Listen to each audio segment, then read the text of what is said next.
May 16th, and we are going to make something delicious. When I say we, myself and my friend Allie are going to make bruschetta. Is that how you say it? Or bruschetta. Bruschetta. I knew there was something to that. This recipe calls for fresh basil. You can't get any fresher than something growing out of a potted plant. Pressed garlic, and we have a garlic press. Extra virgin olive oil, balsamic vinegar, tomatoes,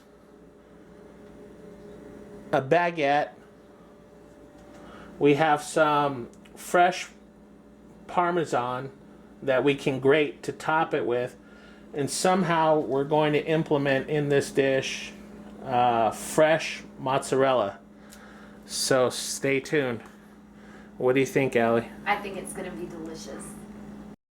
Okay, so we need about 20 leaves for the bruschetta. Is that how you say it? Okay, for the bruschetta.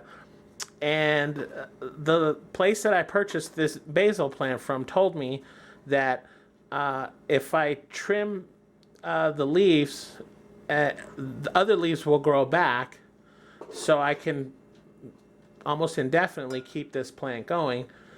Allie asked me to use the larger ones because the baby ones will continue to grow and fill up larger like this. And so she has been dicing the tomatoes, and we're gonna see how this goes.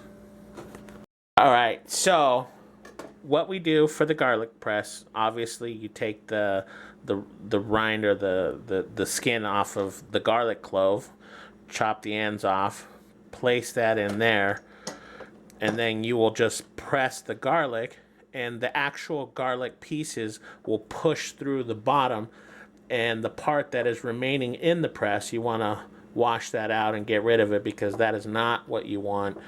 And what it'll look like is tiny little minced pieces of garlic. See how it comes out of the press?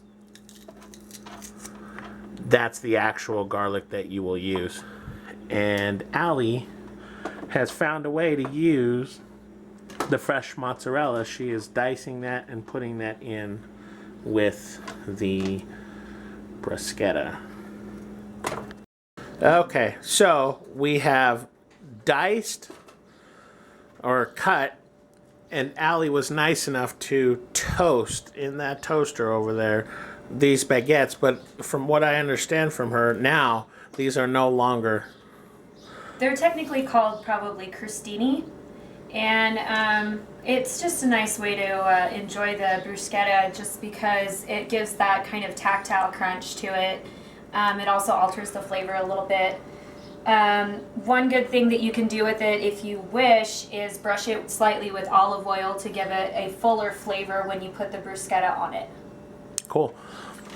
So now we are going to be adding olive oil, and apparently our resident expert here is adding it, eyeballing it to taste.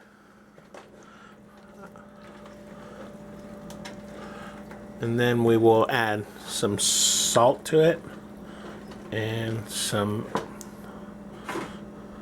balsamic vinegar. Yeah, balsamic vinegar.